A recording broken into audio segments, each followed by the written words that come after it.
Law of Here is my Assumption piece of marrying 101. Dr. Joe Dispenza and Neville Goddard's teachings, and why I believe they're both teaching the same exact thing, but with different words. But because Dispenza uses the word attraction a lot and speaks of energy, a lot of people discredit him to the law of attraction. I believe our state of being and varied states of being as a whole carry particular energy fields. Now, this is what Dr. Joe Dispenza and many scientists like him have already known and proven. So it's not a theory, and it's not really debatable because it's something we can measure utilizing different resources. Now, what is a state? By my definition, since Neville was so big on states, he also was very big on feeling is the secret. By my definition, it's our thoughts, which influence our feelings, which influence our actions. Who we are embodied as at any given point in time represents our state. Our thoughts, which are married to our feelings, which are married to our actions, are actually capable of being measured 6 feet outside of our body in an electromagnetic field around us. This is also where the law of resonance comes in.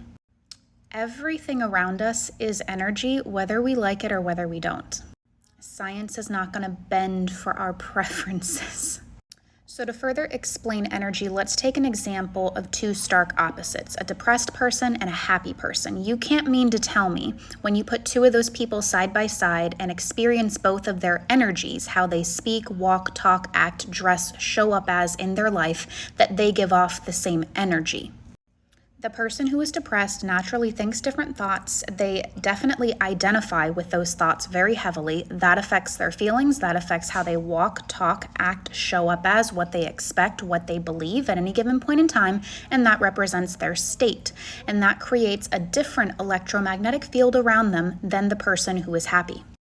This is where like attracts like comes into play. Because a lot of times it's really difficult to even support our super depressed friends when we simply cannot resonate with them anymore. And this is sometimes why it feels draining to be around people that are in different states than what you're trying to be in, because it's already a task for you to try to embody a state that you want to be in. When someone is conflicting that state, that energy has an ability to penetrate your electromagnetic field and influence your energy as well. You ever realize how you get really, really drained around those types of individuals?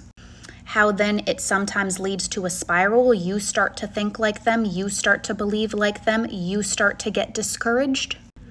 And to give you an even more in-depth example, this is exactly proven in when we spoke happy, pleasant words to plants and insulting words to plants, one died and the other flourished. I have so many examples. Let me know if you want a part 2.